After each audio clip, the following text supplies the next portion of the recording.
arrival at the Banjul International Airport, the Gambian president, who have hailed the fruitful bilateral relations between the two countries, said he has signed various agreements in the area of education, trade and investment cooperation with the Republic of Turkey. Invited by the Turkish president. He is a very important president as far as the world is concerned. And he is the head of the OIC. And we are the next host. I think it was important that we visit him, and we have discussed a lot of things as far as hosting the OIC is concerned. And I think we learn a lot. So that we can also do the same as he is running the OIC smoothly. What areas of cooperation do you agree with your counterpart in Turkey? We have signed cooperation in education. We are offering our scholarships. And also he will be building our National Assembly office, this office complex. In addition also, we will benefit from building a hospital for the Gambia and renovating the RVA. These are things that we benefit as far as our trip is concerned. We extend an invitation for His Excellency also to visit the Gambia. Before even extending the invitation, he himself told me that he'll be visiting the Gambia. And we also invite him equally for him to visit the Gambia. It's very important as far as the world politics is concerned. He's a big president. We will be very willing to receive him in the Gambia. Thank you. Thank you, Excellency. President Adama Barrow talking to GRTS Seni Marin there. The Gambian President Adama Barrow and his Turkish counterpart President Erdogan have promised to deepen ties and improve business and investment relations between Banjul and Ankara. Mamadou Jallo has the rest of that story. After 2 days of meetings in Istanbul dominated by business and investment, the President, His Excellency Adama Barrow, flew to the Turkish capital Ankara for talks with government leaders. An honor guard welcomed President as he laid flowers at the mausoleum of the most important historical figure in modern Turkey. He was later taken on a conducted tour of a museum exhibiting the life of Ataturk and the exploits of the Turkish nation during the War of Independence in the First World War. The President later had a closed-door meeting with the Speaker of the Grand National Assembly of Turkey, Ismail Karaman, where he affirmed his government's commitment to deepen relations between the two countries. The National Assembly was one of numerous institutions attacked by renegade soldiers who attempted but failed to overthrow the Turkish government. It still bears the scars of the deadly assault, which is preserved in memory of the hundreds of Turkish citizens who died in defense of democracy.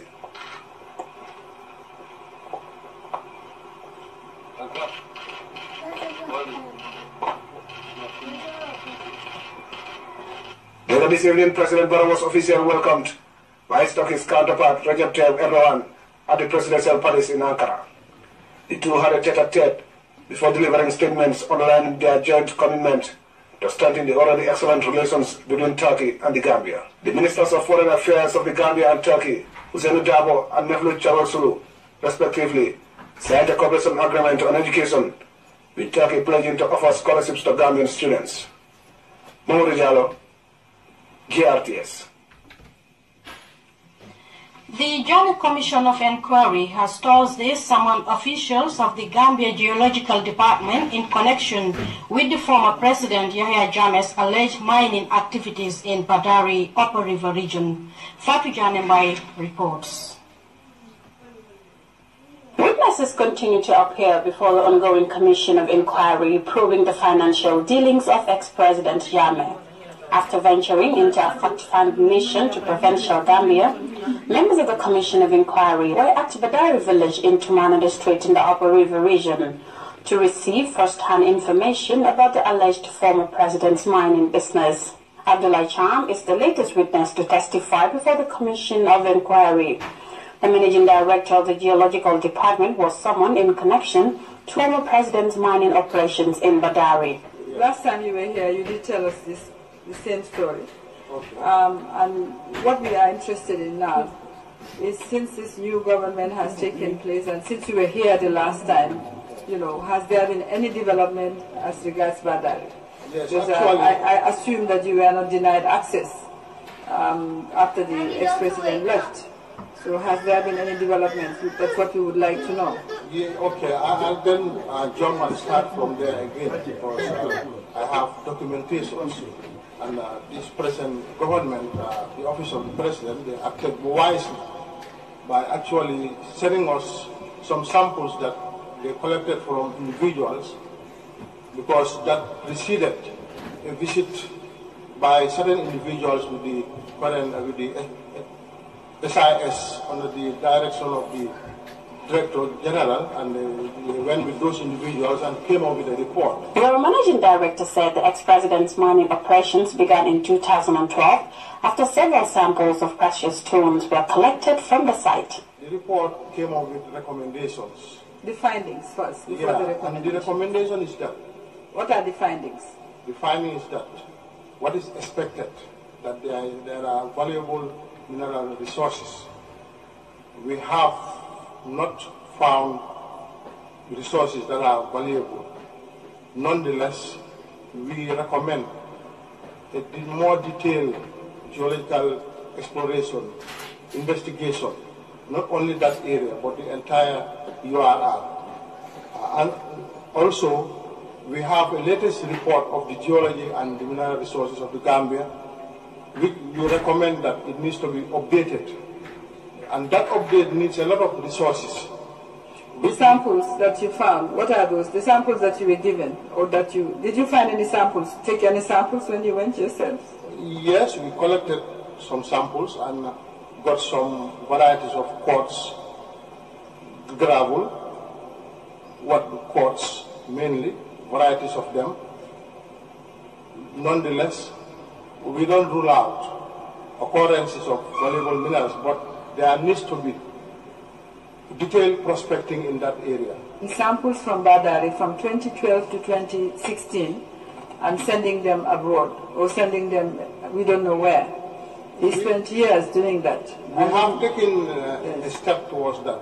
By how? In line with our recommendations stipulated in our report. By waiting for resources. Individuals or entities, are welcome and granted authorization to enter that area, conduct prospecting operations. And one entity came forward, applied for authorization, and that was granted, and he started the process of prospecting operations. With more witnesses set to appear before the Janneh Commission, which has just rounded up a nationwide tour, hearings will continue through the week, extending probes into the financial dealings of former President Janneh. For GRTS News, I am Fatou Janembai. Meanwhile, the Commission of Inquiry investigating the financial dealings of former President Yahya Jammeh on Wednesday discovered another private property in ex-President mother's home village of Bujinga in the Fonyi Councillor district. As we hear in this report by Seni Marina, the tour party also visited the Jahali Pasha rice field in the Central River region. Taps into the financial wall of the former President Jammeh have taken a fresh turn as the Janneh Commission expands its arms across the country.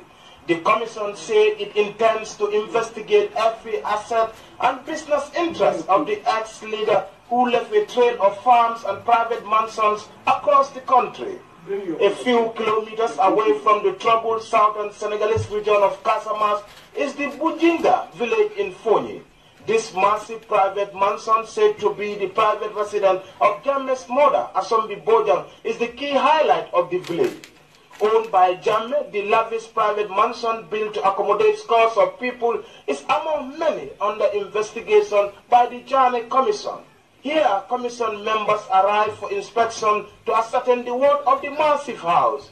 They will mostly likely look into the source of funds mobilized to build the mansion. There was nobody here. It was empty, yes. Maybe the mom wants to come here and she comes here, and after she goes, everywhere is closed. The Commission will later head to the Jahali Pacha rice field in Sierra South. This expansive rice cultivation that has the potential to feed the entire Gambia was leased to the ex-President Jammeh for private use. Village elders in Pacha say they provide free service to the former president on the farm. You come from the go, there is little food for you. From there, we know nothing about it. And there was nothing like a communal allocation of the land to him. Jara Soma in the Lower River region was the next stop visited by the commission. Here, apartment blocks owned by the late Baba Kajali Job and later seized by Jammeh were inspected. Many tenants renting the apartment are not paying rent, but Commission Chairman Surakata Jane ordered that henceforth all occupants must pay their rent. Where and how this is going to be done will be duly communicated to the occupants via the Commission Secretariat. Reporting for GRTS News, I am Seni MK Marina. Standard Chartered Bank Thursday engaged public and private sector dialogue to discuss the country's economic outlook and national development plans. As we hear in this report by Kumbaba, other matters of importance were also tabled for discussion. First Leadership Forum on the Gambia's Economic Outlook organized by the Standard Chartered Bank. Both the private and the public sector contributed in the high-level forum, which highlights the need for the cultivation of new corporate social responsibilities to consolidate national development plans. An African economist, Emmanuel Kwampeng, outlined the Gambia's economic outlook and progresses made in respect to economic growth and fiscal outlook from 2017. His analysis of the financial headways made 2018 a promising year. We've seen a lot of progress being made by the Gambian economy, and our outlook for growth for 2018 is very constructive, very optimistic. We think the Gambian economy can achieve about 4.5% of growth in 2018, and from our perspective, we think this is going to largely be driven by clearly tourism. We've seen a rebound in tourism compared to the previous year tourist season, which was impacted by the past. The Gambian economy has been facing challenges since 2017. Yet with private sector engagement, resource mobilization, commitment and partnership from the government, economic difficulties could be quickly resolved. Finance and Economic Minister Amadou Sane stated. So we are faced with challenges from the beginning. Interest rates were around 24%. Inflation rate was rise over 8-9%. Unemployment very high, although still very high, extremely high, especially for the youths. All the state-owned enterprises in critical financial situations. With this challenge, we have to tighten our belts and to try and bring sanity in the economy. The round table by financial experts attended to press fiscal concerns raised by participants. Minister Sani challenged the banking sector to maximize available opportunities and engage the local business community to help diversify the economy and allay the debt burden, a critical burden which continues to impede economic growth in the Gambia. Highlighting the great business opportunities in the current political dispensation, the CEO of Tough Africa Global, Mustafa Njai, disclosed plans for the increased development investment by the private sector. Coming from the private sector point of view, the current political dispensation, offers a lot of opportunity for private business. 14 months ago, we would have never started. So that's a great opportunity. And recently we have seen such forums happen over and over again. One mandate of the Gambia Investment Promotion Agency is to observe legislation and open business opportunities that will contribute to sustainable socio-economic development. There's the opportunity really on the table for you to take as highlighted by the Honorable Minister. It's been very good for you over the years. It's just basically focusing on treasury. The banking sector is being challenged to improve its capacity and come up with tangible development initiatives to meet local demand and provide efficient financial services that will stimulate the country's business landscape. Reporting for GRTS News, I am Kumaba. As the Gambia prepares to celebrate its independence anniversary on 18 February, GRTS looks at the country's route to becoming a republic in 1970. SSO tells us more. Independence in the Gambia is not only a political victory celebrated by the political elite. Gambians from all walks of life cherish and value their freedom. 18 February has become a day for Gambians to perform the rituals and symbols associated with the proud feelings of a nation basking in the sunshine of dignity and self-determination. But for many that were at the heart of the struggle for nationhood, it was until 1970, when the Gambia became a republic, that the country finally broke the ties and shackles of colonialism. Despite gaining independence from Britain in 1965 and Sir Dawda Jawara becoming the Prime Minister, the British still had a governor in Banjul who was wielding enormous powers. This led to a split in the concentration of power, as explained by renowned Gambian historian Hasum Sisi. At the time, Sir Dawda, for him to sack a minister or for him to do a cabinet reshuffle, he had to get the blessing of the governor. And for him to hire a minister also, he had to get the blessing of the governor. Even for a permanent secretary to be appointed, okay, and the governor, I have to endorse it. With this situation, Sir Dawda was eager to complete the decolonization process. The PPP quickly moved a motion in Parliament for a referendum in November 1965 for the country to become a full-fledged republic. But a secret clause in the 1965 Constitution, which was single-handedly written by the then Governor Sir John Paul, dictated that a two-term majority was required in the referendum for the country to become a republic. The opposition UP party also campaigned vigorously against the bid, with these reasons at the heart of the opposition's agenda. They said our political leaders at the time were inexperienced. They were in government barely 3 years, and therefore it was not safe to give them the wanton powers that a presidential system of government will entail. They said that will only bring dictatorship. Sir Dawda and the PPP could not get the required majority at the referendum, falling short with only 700 votes. Veteran politician MC Chang was in the opposition that campaigned against the first Republican bid.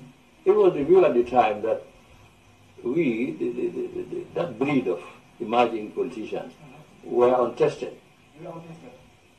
And therefore people, the masses and the majority of the people were a bit hesitant in entrusting certain executive authority.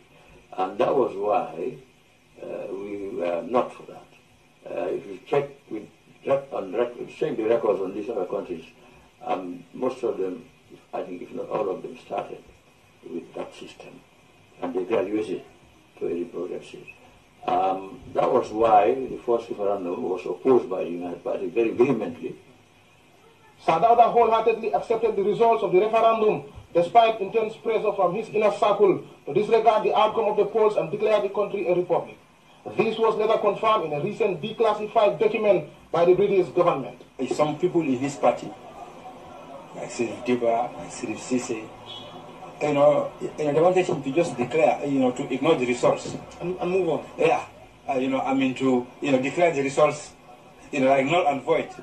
It was up until the 24th of April 1970, following a second referendum with over 70% opting for a yes, that the country became a republic. Sir Dawda Jawara was declared the president, and the country had its own currency under the 1970 Republican Constitution. The then Governor General, who represented the Queen, also lost his job. This represented a monumental change in the way and manner in which the country was governed. The Gambia, unlike many other newly independent African states, gained its Republican status in a democratic manner. I think the Gambia's road to Republican status was democratic. In Sierra Leone, Saka Stevens, he did not do a referendum. He declared a republic. Just overnight, he got up in 1971. He just got up from bed one day and said Sierra Leone is a republic. Ken Kaunda in Zambia, he did the same thing. He just got up one night and he broadcast on the radio that from henceforth, Zambia is a republic. Even in Ghana, Kwame Nkrumah in 1960 just declared a republic. He said Ghana is hereby declared a republic. SSO, GRTS News. Still on the country's struggle for independence, and in this series, Aissatou Keita takes us through to what has been a rough road to economic recovery. All economies have these disparities in income. It varies from country to country, depending on the government system. A colonial legacy. The Gambia's economy has largely been a monocrop economy, established on the production and export of groundnuts. Despite diversification efforts by post-colonial governments and current administrations, personal incomes and national revenue continues to depend heavily on groundnut production. The small national territory and population, low education and skill base, and heavy dependence on external markets for financial support has greatly challenged and made the economy infertile. The country enjoyed some economic success until the mid-1970s, surprising critics who described the Gambia as unviable after independence. Yet that criticism was almost well-founded, as the country continues to grapple with low economic productivity and diversification problems. Given the country's resource limitation, we haven't discovered the natural resources that other countries have, in diamonds, in oil, in bauxites, minerals and other metals. So the Gambia is a tax-based economy. You can see that most of our revenue is tax economy. The country will eventually suffer a major economic crisis that caused food shortages and other problems, leading to an attempted coup in 1981 and near bankruptcy by 1985. The Gambia will finally bow to the IMF as national insolvency homed in to force the country to accept an IMF World Bank reform package. Was that the beginning of austerity in the Gambia? And why was this moment unpopular among the citizenry and government officials in the First Republic? The road to recovery will be forcefully inherited by Jammeh, but even his ambitious Vision 2020 could not quite support the country's development needs and the growing aspirations of the population. Thus, the Gambia story from independence to date has been one of diverse efforts to inject efficacy in economic recovery to sustain national growth. This effort has left many sectors such as infrastructural development untended. Jammeh's dreams to transform the country into a Silicon Valley and city-state will end as the populace voted him out in December 2016. Inheriting a bad legacy and tattered economy, recovery and stability continues to be the catchphrase in the new dispensation. Well, the debt burden that we inherited is over $1 billion to this country. And servicing these debts costs about 47% of our domestic revenue. So you can see what is left is not enough for your development expenditure, investments, what you need for the hospital and others. So we have developed strategies. One, we have reduced government borrowing to a level that our borrowing in the treasury bills market have come down, and that has an impact on the interest rates.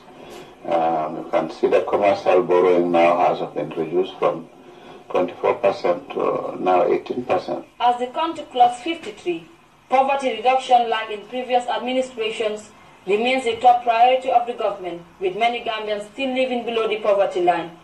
Tourism and small-scale industrial services has proven successful in resourcing the economy, which will benefit from more diversification and sectors departing from agriculture and groundnut marketing. Far from helping, Jammeh has been blamed for looting the economy, which Jawara was in the process of restoring amid harsh austerity. Now economic severity has returned as the new government moves to fix the broken economy, and like people in developing countries struggling to sustain growth, Gambians are feeling the thorny pinch of the road towards economic recovery and stability after hitting the lowest low. My government aspires not only to lay the foundations for a modern democratic state, but also to address the most pressing economic and social ills besetting our society. Facing a dire economic situation, the new government wants to use tax breaks and other investment incentives in the energy and infrastructure construction sectors to rebuild investor confidence after decades of economic mismanagement. For GRTS News, I am Aissatou Keita. We'll take our first break now. The sports news is up next. Stay with us. Salam, man la Youssou saa mu ñëwee Gambia ak ni seet laay jëfandikoo mooy jokkoo bi nga xam ne moom lay am ak nit ñi te li ci gën a neexati moom mooy 4G bi dafa ñëw day tax mu gën a gaaw fépp kon nag da ngay use Africell 4G bi gaaw na lool moo la. yow daal ku leen toppatoo bokkal solo nit ñi nga xëy rek bañ na nañ ko nit te boo ko laajoon du la wax lu la la ji fu mu toog dégg sa li nga ko nee bako yàlla ngi la ko moom. Voice of love. When we get the voice speaks.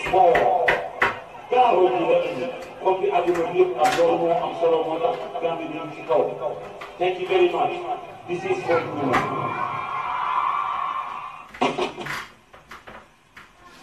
Welcome back. We move straight to news beyond our borders. Jacob Zuma became president of South Africa in 2009. He has a long history in the ANC, from the group's beginnings as a resistance movement to its role as the nation's ruling party. CGTN's Yolisa Njamela takes us through Zuma's political career. Jacob Zuma was born into poverty in Gambia village in KwaZulu-Natal province. Later in his life, he would go on to join the anti-apartheid struggle. He was incarcerated in Robben Island along with other political prisoners. After the dawn of democracy in 1994, Zuma became a part of the new democratic leadership. Since then, his rise to power has withstood a long succession of ethical and legal wrangling. During his presidency, Zuma has faced over 700 counts of fraud and corruption allegations. He has survived a staggering 8 votes of no confidence in Parliament. But his credibility was most dented in March 2016. This was when South Africa's highest court ruled that he violated the constitution by failing to repay the government for money used on upgrading his private residence. Zuma apologized to South Africans and has since repaid the money. I never knowingly or deliberately set out to violate the Constitution, which is the supreme law of the Republic. The matter has caused a lot of frustration and confusion, for which I apologize on my behalf and on behalf of government. As the ruling ANC president, Zuma has presided over a deeply divided and factional organization, a fact he often admitted and highlighted. Sketches of factionalism, gatekeeping, ill discipline, membership buying, and infighting continue to afflict our movement. Jacob Zuma was at the helm of the 106-year-old former liberation movement for the past 10 years. He's been dogged by corruption scandals for the better part of his presidency. He's, however, denied all of them. At least one analyst believes that Zuma's presidency saw the destruction of state-owned entities, escalating deep corruption practices, and the regression of the nation-building projects. The worst has happened in South Africa. We do have a state capture that is not being fully investigated. We are seeing allegations of corruption doing the rounds. I don't think it could actually get worse. The reality is that South Africa's politics is in paralysis currently. Zuma's corruption and fraud-related charges have not yet been fully ventilated in the courts. Mateja says it's highly likely that in his retirement years, Zuma might be pursued by various stakeholders, especially civil society organizations, to answer for his alleged transgressions. Vincent University and Pretoria, South Africa. And before we take leave of you, a recap of the day's main stories. President Adam Barrow has signed agreements in education, trade and investment cooperation with the Republic of Turkey. Members of the Jammeh Commission of Inquiry has discovered more private properties allegedly owned by former President Yahya Jammeh.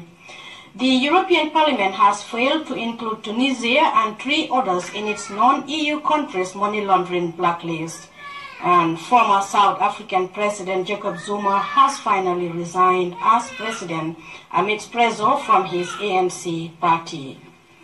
That's all in this edition of the news. Thanks for the pleasure of your company, and join us again at 10 p.m. for another bulletin.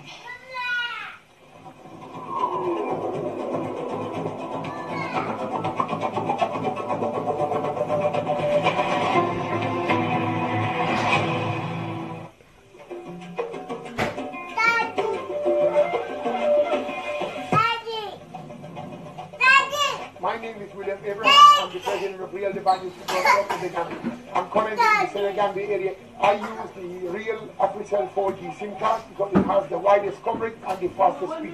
I will now show you why I always use Africell. I have 2 phones in my hands and they're both completely the same.